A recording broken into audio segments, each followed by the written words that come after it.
Hi, it's Rob Moore here. Welcome to the Disruptive Entrepreneur podcast and obviously now a video. I'm here with Joe Fairley, and Joe actually co-founded Green and Blacks back in 91, I believe. Back in 91. And could you just kind of take us back to then?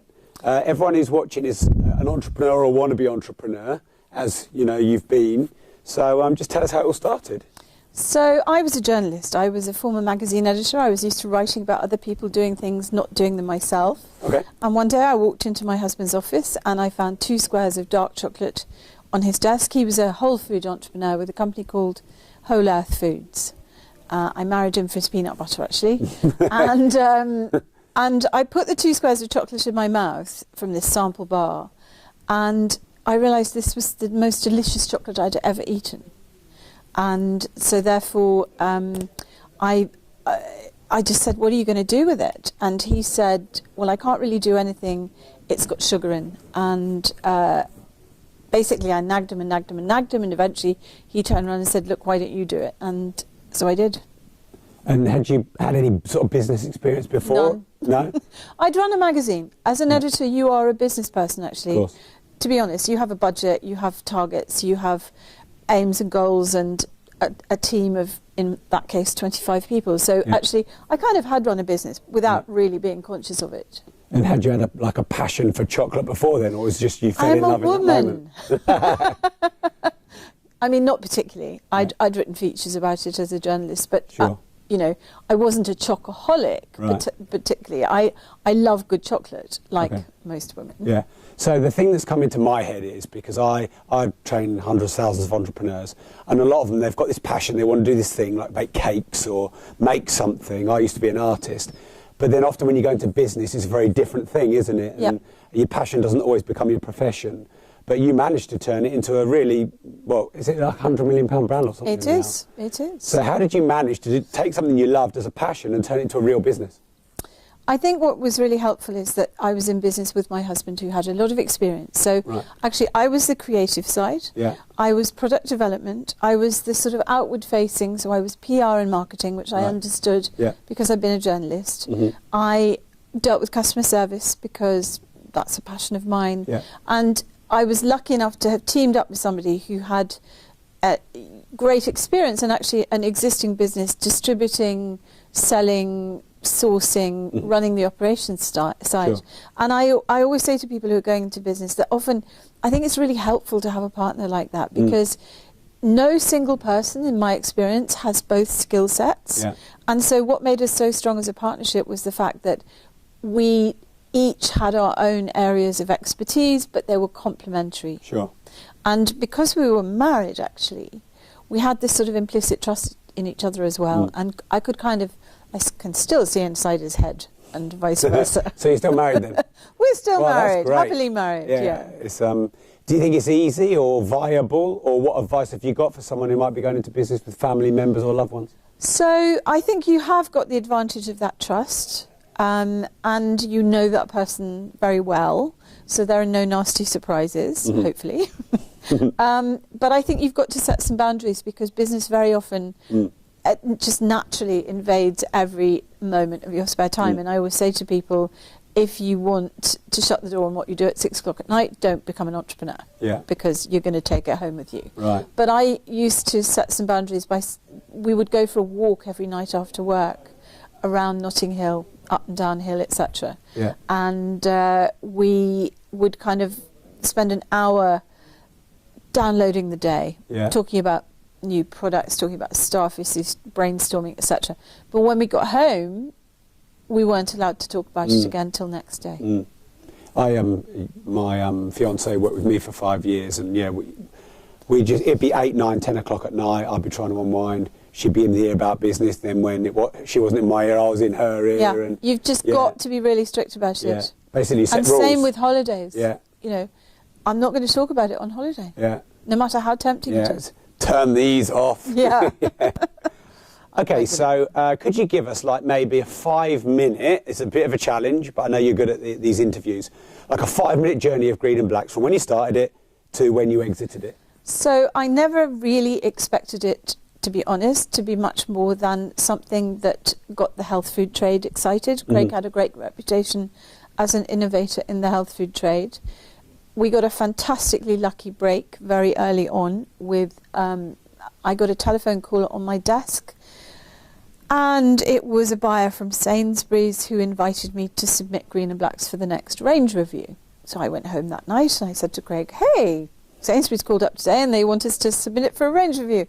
And he said, no, it doesn't happen like that. You know, you go knocking on their door for years and years and years, and then eventually, you know, you get a foot in. But in fact, one of the directors' wives had it at a dinner party and basically said to her husband, I think you should have this in Sainsbury's. And so that was our really lucky break.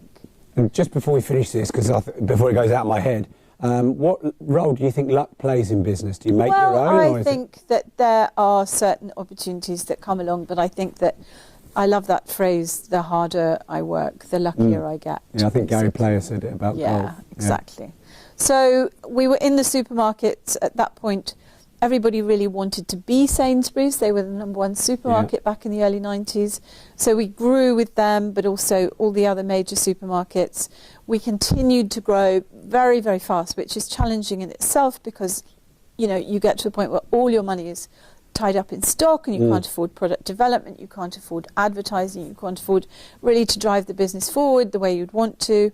And so in the year 2000, we took in investment from a group, private equity group, who were going to bring talent to the company as well as just putting some money in and giving us, you know, some money and some shares so that we could sleep at night after 9 roller coaster years. Yeah.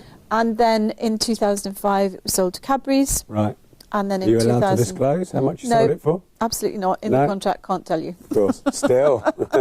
And then in 2011. Cadbury's was acquired by Kraft. Yeah. So we've gone from this little tiny bedroom brand to something that is truly global. Yeah. And looking back, would you do anything differently, or what advice would you give to people?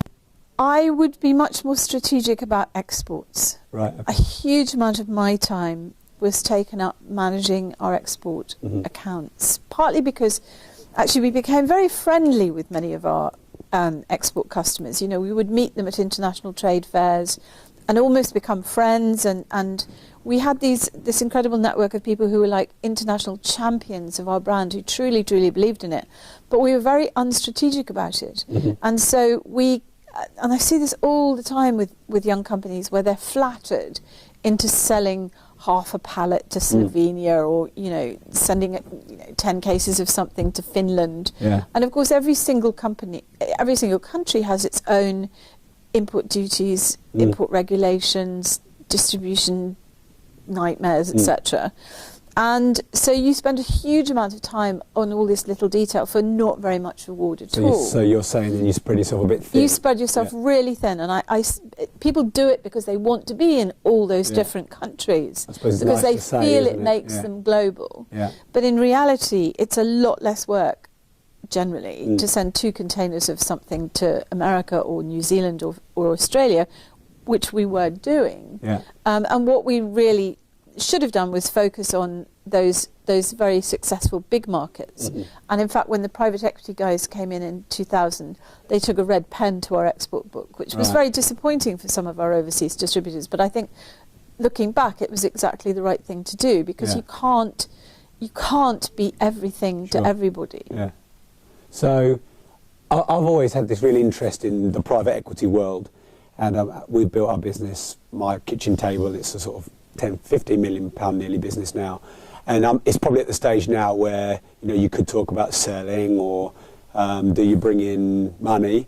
And I've always been of the view that I don't want to be around a boardroom with a load of people telling me how to run my business who don't know how to run my business, but that might be an insular thing for me. So can you tell us some of the upsides and downsides of bringing in equity? Well, for us, you see, when you're having to carry a massive amount of stock and you're doubling every year, it's very, very stifling. Yeah. Because literally every penny that you have is tied up in stock. So what you're doing is much more to do with sort of intellectual property and you know, creation and ideas. Yeah. But when you've got something physically that you're having to buy before you've sold it Right, yeah. and finance that growth, it's very, very hard to go from that point where you're 2.5 million suddenly overnight the next year, if you're still growing at 100%, to be 5 million. And that's when a lot of companies break. Yeah. And we were very frustrated by the fact that we just couldn't afford the kind of talent in particular that we knew we needed. We knew we needed a much better marketing director than me. Yeah. We knew we needed somebody who really could,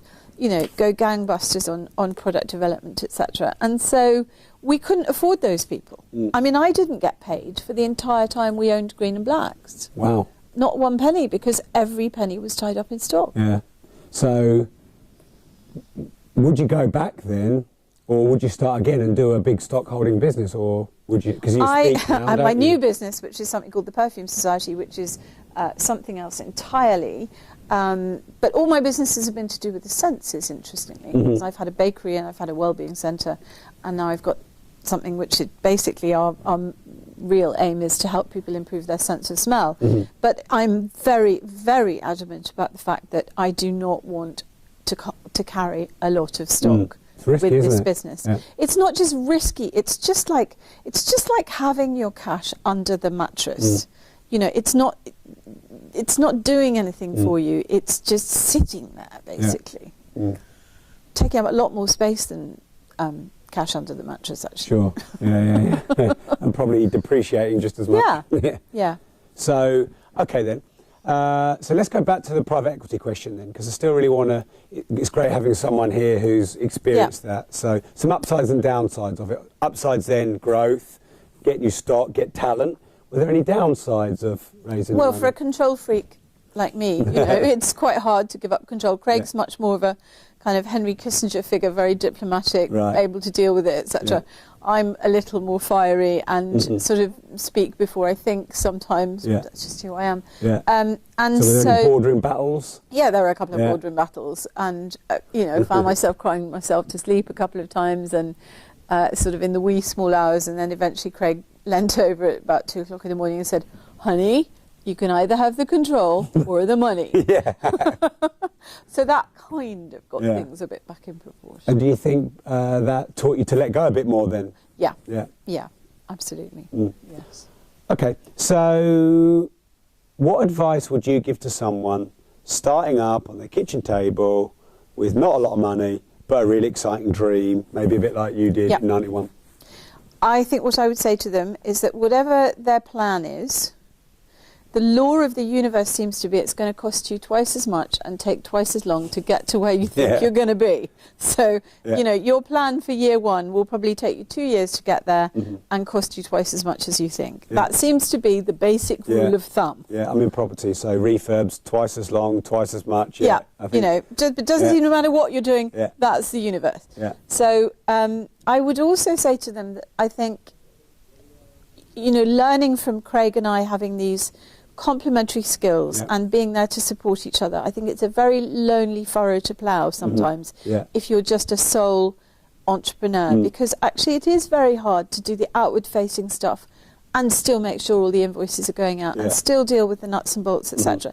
And you end up being really stretched and also not having that emotional support. You know, the thing about Craig and I is that if one of us was down for some reason, the other one could bring us up. And I have friends who are sole traders and sort of independent entrepreneurs, and I have to be that kind of person for them sometimes when they're having a really tough time, because they haven't got a business partner or you know fellow directors to kind of just go, it's going to be okay, you know, have a cup of tea, you know, and that emotional support I think is really, really important. Otherwise you do get knockbacks all the time in business, as well as, you know, I mean, with my new business, I feel like I'm on the world's biggest roller coaster, and the highs are enormous, and the kind of, you know, your website goes down, and then suddenly you're underwater, you know. Yeah, I have a business partner, and, you know, were you interviewing me, I'd say exactly the same thing. I totally believe in having people with complementary skill sets. I think a lot of people, when they start a business, they go into business with people they like and they get excited because they like them. but they end up being the same. Exactly. It's a nightmare if you both Yeah. want to do the same bits. If you both want to do the creative bits, who's going to send out the invoice? Yeah. And then you're both going to get each other's way on the thing you were good at and make a mess of it. Yeah. So something I kind of think there should be a dating agency for work. Yes. People who want to go into business together. Yeah. Because I do find that... you should trademark that. Maybe you can tell everyone. that I give away ideas all the time now. It's like I can't do them all myself. So you've got people who generally have great management skills or accounting skills or whatever, literally don't have an idea in their heads. And then you've got people who have 17 ideas a day like me. And you know, there should be some kind of Tinder to put them together. Yeah, I think you're onto something there. Okay, so mentors. Yes. Now, I'm a big fan of having mentors. You can either try and reinvent the wheel and go through all the mistakes, or find someone who's been there and done it and save you the time. What's your stance on that? Well, I was lucky enough to be mentored by Anita Roddick. Wow. Yeah, I'd gotten to know Anita through my writing. Okay. And we'd become friends, and we'd been to Mexico together and Romania. And when I started Green and Blacks, she was just fantastically supportive. She loved the idea that I was doing something that, you know, a business that had values. Absolutely, could not wish for a better mentor. Yeah. And I adored her. And, you know, just those moments where you were having a bad time and she just kept your passion blazing, or she just encouraged you. And she also signed me up for a network of, at the time, of social entrepreneurs, because actually social enterprise was really in its infancy then, people who were trying to do good through doing business at the beginning of the 90s, called Social Venture Network. And she would go to those weekends or conferences, etc., and I would go, and she introduced me to all sorts of people that made me feel like I wasn't just this little lone salmon swimming upstream. I was part of a shoal, and we were all trying to move in the same direction. So I got a huge amount of that out of that relationship, and I've always tried in return to you know, mentor other people, but I'm quite picky. I mean, I may have 3 or 4 young women, and they're always women, actually, because I feel I have more to offer. Right. I understand their journey better. But I talent sport. I really have got to feel that actually it's like, you know, betting on a horse at the races or something, that actually that one's the odds-on favourite to do well, because I really feel that what I can do is just really help them motor. Sure. And my experience has to be really very directly relevant. So Anita's was, you know, was a business making things that were rapid, you know, fast-moving consumer goods, but a business that had a heart. And so, you know, I've tried to identify people who have similar goals, and you know, some of them have done fantastically well. Sure. So it sounds like you're pretty clear that you do what you know, and when you help people do what you're doing that you know you can do. Absolutely. I mean, I had somebody come up to me at an event I was speaking at in the city the other day, and she works in finance, and I said, you know what, my experience isn't really relevant to yours, and much as I would enjoy having a cup of coffee with you, I don't really feel that is the best use of my time, nor do I feel that I'm the most helpful person for you, because you need somebody who really understands your world, and I don't really. So when you managed to get mentored by Anita, was it something, were you like strategically in your head going, I need a mentor? No. Just She just sort of stepped into that role. I didn't even realise that at the time, really, that's what she was doing until a while later. You know. And as you said, she helped you kind of motor along and was there to support. Was it also her knowledge of your industry? Was she also valuable in that department, or was she just a sounding board? I think the values-driven side of the business, so the sort of trying to do good through doing business, was very much, she understood that. But mostly it was just black humour, having a laugh about whatever catastrophe had just befallen, because it does in business all the time. And I think a sense of humour and an ability when gloom is staring you in the face, just to kind of turn it around and just go, you know, you've got to have a laugh, really. She was great at that. She was great at that. Yeah, that's an amazing story. I mean, just an amazing mentor.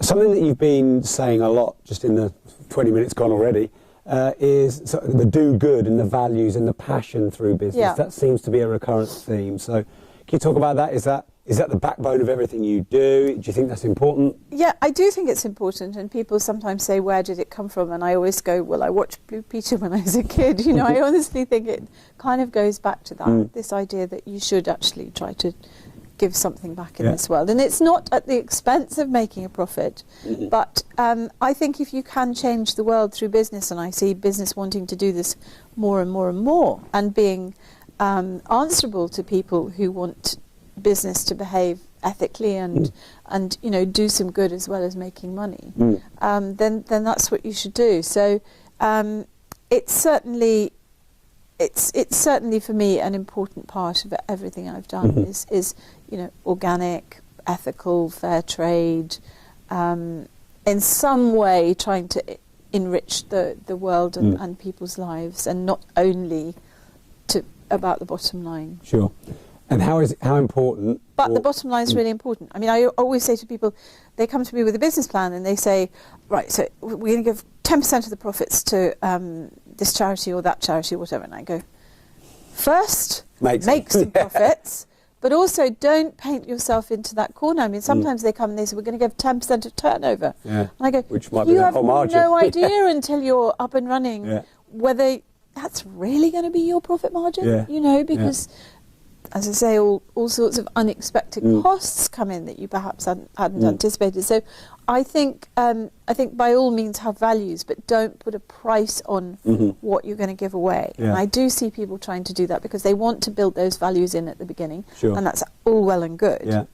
But it's risky if you make that if you write it into your business plan from the word go. Right. So you're basically saying balance, doing good and having a great vision to change the world, and still focusing on the bottom line. Absolutely. Yeah. I mean, you know, the bigger a business is, the bigger the difference that it can make. And that's why when people say to me, you know, how do I feel about my company belonging to Mondelez, which is a multinational? Well, that's great. Who am I to say that, you know, more and more and more cocoa farmers shouldn't be helped by the sale of Green and Blacks to customers? You know, that's not in my gift. I can't. It would be wrong of me to say no. I want to keep it small, and I wanted to keep it private, and not enhance those farmers' lives. Sure. I mean, just because it's smaller doesn't mean it's helping more people, does it? I know Coca-Cola, for example, they're some of the biggest employers in the third world. And So your daily routine. I'm sure everyone watching and listening who's a passionate entrepreneur who's probably living this chaotic lifestyle and, I don't know, getting up early and staying late and burning the midnight oil. Yeah. How do you roll on the daily routine? So I have a very unvarying regime in the morning, which is like I wake up early. I never really sleep beyond about 6:30. Yeah. I make a pot of tea. Can I just jump in here, because we have worldwide listeners and audience. For those of you that aren't English, tea is everything. Yeah. Everything. I have my own bespoke blend made by my best friend, who is a tea entrepreneur who runs something called the Rare Tea Company, who is kind of the Green and Blacks of the tea world. So I make that. I then do 15 minutes of headspace meditation. Wow. Without which my day can rapidly go to pieces. Yeah. About 18 months ago, I found myself in my new business running around like a headless chicken, and I thought, I've really got to do something about this. Yeah. And Headspace really kind of turned it around for me. And then a lot depends. I might be going off to speak somewhere, or I might be going to the Perfume Society office, or I might be writing at my desk at home. It's very, very varied, and so I use something called Wunderlist, which is a Wunderlist, I think it is, which is an app that's on my phone, but it's also on my desktop, it's on my laptop, it's on my iPad, and it all syncs in real time. So I never forget to do things because they're on my Wunderlist, and I can keep track of different projects, even though I might be in different places, etc. And I use Dropbox and Google Docs and Depulse, and so everything is virtual, so basically I can put something down and pick it up somewhere else, which is important for me because I'm not just based in one space. Sure. It's interesting you say this, because I found something on Entrepreneur Magazine today, and it's a study of the wealthiest people in history and the rich list and the most successful people. and apparently 81% of the wealthy and successful maintain a to-do list, Okay. which you've just said, and 9% of the poor do. Right. Interesting.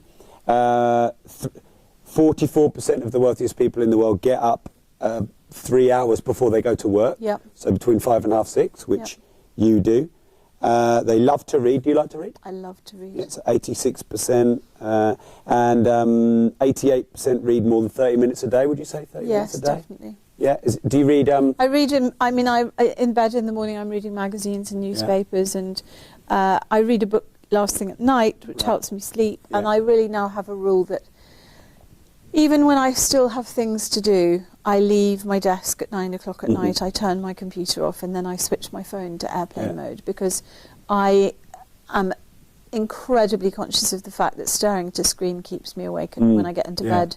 And as long as I sleep well, I can function beautifully the next day. Right. But, for example, I broke that rule on Monday night and couldn't get to sleep till 2 o'clock in the morning, was next to useless next day. So any time that I might have kind of used getting ahead on Monday night was just wasted, because on Tuesday I was basically barely able to string a sentence together. And do you read books on business? And, I do. Yeah, as well I as do. fiction. Yes, of course. There's always at least one, definitely one business book and one piece of fiction on the go at any one time. And is there any good book you could recommend on business and entrepreneurship? Well, my favourite book is actually, I give it to women starting out. I kind of buy it on Amazon. And it was by Martha Stewart, who set up that massive sort of multimedia operation in America. You have to slightly leave aside the fact she went to jail for insider trading, but she did write a really good business book called The Martha Rules. And it's just a very kind of down-to-earth, bite-sized, sensible, spot-on guide for a woman setting up business on her own. 2 books I've read, because I've got really interested in women entrepreneurs as well. I run a training business, and I think the world needs a lot more inspirational women speakers, for example, which is why we've got you at the Women Building Wealth event. Have you read Arianna Huffington's Thrive? I give Thrive to lots of people as well. I thought that was, because she talks a lot about the sort of work-life balance yes, and so on. You know, it is really, really important, I think. And then Lean In by Sheryl Sandberg. Yes, Lean In, absolutely, So absolutely. If you're listening, so, yes, and you're they're into, all good. Yeah. They're all good. Okay. And you know, Richard Branson's business books are fantastic as well. Yeah. You know. Great. So I've got 2 quick questions then, because I know you've got to go and scope go the room to do your talk. People. Yeah. So they're fairly brief questions. One is, what advice would you give your 20-year younger self? I'm often asked that question, and I think it's a great question. I don't know what advice I would give her, but I might give her a bit of reassurance that actually it was all going to be okay. Yeah, she can do it. She can do it, Yeah. because I left school when I was 16 and I was not expected to amount to anything in this world, and so I was still just starting to find my feet at 19, 20, and my expectations were still not very high at that point. You know, I certainly didn't imagine I'd be a magazine editor by the age of 23. Sure. So it would have been, I think it would have helped my confidence at that stage if somebody had said, it's all going to be okay, you know. And actually, at the end of the day, for most of us, it is okay. Yeah. You know, when I look back at all the amount of time all colleagues and friends and I all spent angsting about things in our early 20s, actually mostly worked out fine. You know, that's just part of growing up, I think. So I think that's not necessarily. I don't think I'd have done anything differently, really. But it would have been nice to have a bit of hand-holding and just be told not to worry so much. Sure. And do you think that links back then to maybe having mentors and good people around you? Totally. Yeah. I was very, very lucky with certainly in magazines, with the people who took me under their wing. Sure. Okay, great. And then the final question, I want to say just before that, thank you. It's been great. This podcast and video is called, the series is called The Disruptive Entrepreneur. What does that mean to you, if you could explain what being a disruptive entrepreneur means? I think most entrepreneurs are disruptive in that we're essentially unemployable. You know, and actually, I think that big business has a lot to learn from entrepreneurs and how we think and the risks we're prepared to take, and the fact that we're not afraid of our own shadow, Sure. which a lot of people who work in a big corporation are, Yeah. terrified to make a decision, put their head above the parapet, etc. And so the whole rise in entrepreneurialism, which is trying to get big corporations to think more like people like us, I think is fantastic. So really, it's just that daring, I think, the not willing to take the status quo, that curiosity, just wanting to find out, what happens if I do this? Yeah, and what a great attitude. And not be afraid of falling flat on your face. Which you do on a daily basis when you you're an absolutely entrepreneur. do on a daily basis, Great. So finally, I'd love if people want to hear you speak. Is there any way we can follow you? Do you do social? Can we follow you? I do social slightly reluctantly. Right. At Jojo Sams. Okay. Don't ask. And is that for Twitter? That's for Twitter. Yeah. And at Joe Fairley on Instagram. Right. Great. Instagram I love. Yeah. Completely love Instagram. Yeah. Twitter's a kind of necessary evil, but I'm not sure Twitter's going to be around in 10 years' time. I think it has a vicious side, and actually people used to say nobody went to their grave wishing they'd spent more time in the office. I actually think the modern version of that is nobody's going to go to their grave wishing they'd spent more time on Twitter. Well, time will tell with that. I think just one thing, just quickly, because we have got 2 minutes, is obviously we don't own these platforms. So, you have your profile and lots of your fans and followers on there, and I might have mine and the big celebrities, because we don't own the customers, do we? Whereas if we have on email, for example, we own the data. So maybe that's something to think about. I think it's more that actually people are going to realise they've got better things to do than with their life than, bitch about who just sang badly on The Voice. Right, Joe, once again, I want to say a big thank you. Thanks for tuning in to the Disruptive Entrepreneur podcast. Make sure you're following me on Twitter as well, which is Rob Progressive. Instagram is Rob Progressive, and Facebook is Rob More Progressive. And Tom, my head of design, is showing me the screens all over the place. Can you show me that again so I know what to say? Social links and reviews. Okay, so please review the podcast. That'd be great. And also, if you do share the Disruptive Entrepreneur on any of your social pages, I'll give you a signed copy of Life Leverage, the book that I've just signed with Hachette. So thank you very much. And Joe, once again, thank you. Thank you.